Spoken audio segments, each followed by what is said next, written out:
guys, welcome back to the channel and for another update on my car crash. So I know I'm being a little dramatic saying car crash. It wasn't like the most catastrophic thing in the world, but it still really sucked. But I definitely have some good news for you guys. So just to, cut to the chase, the car it's in the shop. They stripped it down. They have all the parts ordered. They have begun the painting process, and then I think just once the parts get here, namely the headlight, they can assemble everything and I should be on my way to pick the car up. So hopefully that's not too much longer. Really, ideally, I'd rather just have like one more update video for you guys, and then that video would just be me picking up the car. We'll inspect it, make sure everything looks good, and then, we can just move on from this. So on that front, things are definitely looking a lot better. I'm definitely feeling a lot better. Just knowing my car is, like, the process is moving forward. I'm still a little worried about when I pick it up. I'm kind of worried about the paint match thing, but I think it should be pretty well taken care of. Like I said, you guys might have seen me. I posted one of the 2024 Mustang GT S650 Facebook groups about how hard it is to paint match Vapor Blue Metallic.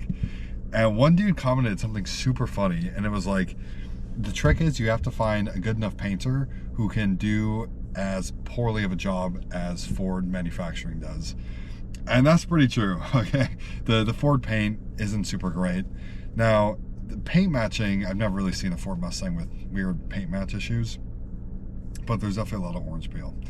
And it's probably gonna look better than most of the other panels as long as the paint actually matches. And as far as like panel alignment, I think that's another kind of true case there, is like most Mustangs I've seen, they don't have good panel alignment. So I'm assuming they're going to get it really good, probably better than most Mustangs are from factory, but we'll take it day by day as it comes. I'm just looking forward to getting the call for the shop telling me that the car is done and I can go on my way to pick it up. Also, I apologize for probably the bad lighting. We're not in the Mustang, obviously. My rental car, it's a Nissan Rogue. Yes, Nissan Rogue. And I don't like it. I just don't really like it. It's not my kind of car. It's an SUV. But as you guys can probably see, I don't know, I think the GoPro is probably picking it up. I'm on top of my parking garage right now. But we have like 2 or 3 inches of snow, which is not super common in Dallas. But I got an all-wheel drive SUV for the weekend that we had the snowstorm. So all things considered, timing worked out pretty well. Now, to give you guys an update on like the whole insurance thing. Now, the way I did it is I just came out of pocket. There's going to be probably like a war of insurances, however that works. And then some point in time, probably months later, I get reimbursed. I don't know. Whatever. I'm trying not to dwell too much on that because it's so easy for me to sit there and get frustrated and angry and just upset again. And I start getting mad, and I don't want to do that. That's just not a good mindset. It's not very healthy. And it doesn't fix anything.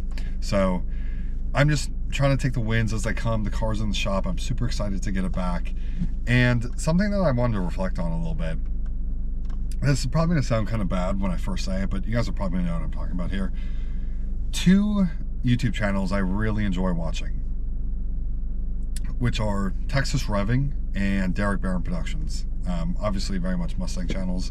There's plenty of other channels I love watching too, but specifically with these 2 channels, Derek had an incident with his Mach 1. This is probably years ago, but he just bought his brand new 2022 Mach 1.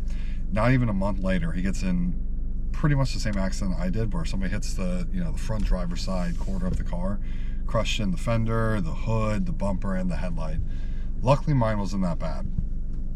And then also at Texas Revving, fairly recently, somebody sideswiped him in his Mustang GT350R. Obviously, those things suck, and like my heart goes out to them. But it is, and again, this is where I say it kind of sounds a little bad, but it is kind of nice to see that I'm not the only one.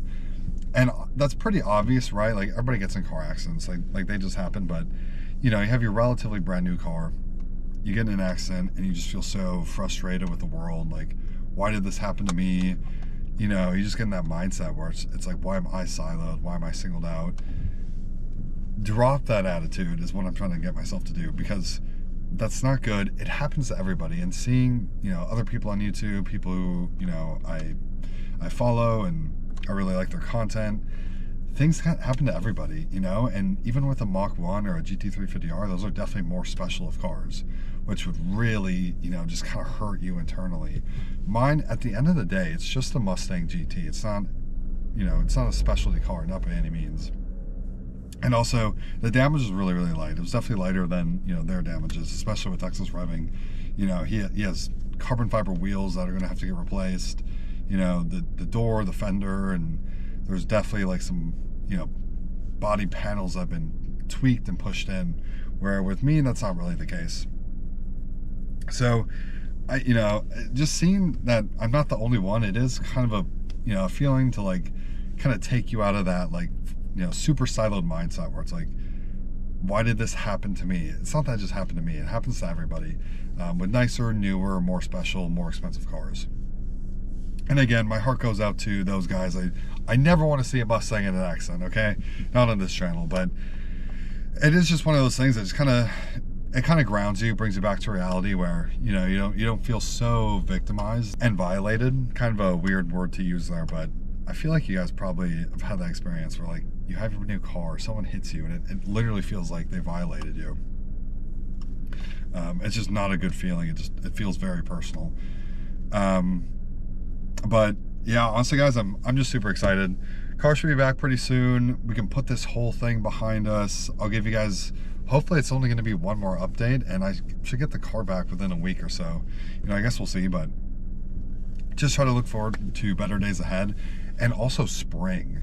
The snow is kind of interesting, and it is nice having an all-wheel drive SUV, but I cannot wait for the spring. This time of year, there's just not a whole lot of car stuff that goes on. There's not really any events, and even in Dallas, you know, where you can kind of drive a Mustang 90% of the time, and there's no issues.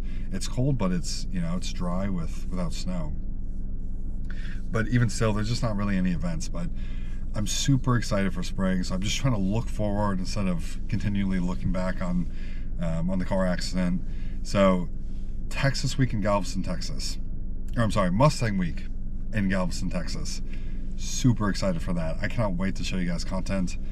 It's probably going to be really novice of content as far as, you know, YouTube filming at car shows, but I'm just excited to be there and just try, you know, just film, you know, work on my filming skills and get you guys some content in that category. But just trying to look forward.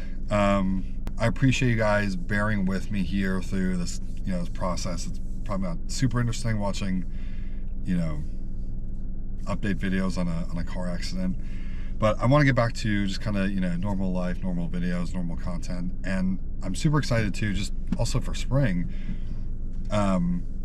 There's stuff I want to do to the car that it's just too cold to do outside. Like, there's some suspension stuff I want to do. There's kind of some interior stuff I want to do, and just sitting outside for hours working on a car, it's kind of miserable when it's kind of this sort of temperature out. As you guys can see, we're surrounded by snow. But anyways, I appreciate you guys for bearing with me here. We'll get back to normalcy pretty soon, and I will catch you guys in the next video. So take care. Alright guys, here is the damage. As you can see, the headlight is very much pushed in. There's a little bit of scuffing. I don't know if you guys are going to be able to see that all that well, but there's definitely a little bit of scuffing on the front bumper. So really, essentially what they'll just have to do is, you know, take the bumper off, strip it, repaint it. I'm sure the bumper can be saved. I don't think they'll actually have to replace it. But I'm not going to show you guys because you have to be underneath the car pretty much, but there's a kind of a clipped arm that holds this in, and this now has a little bit of sag to it.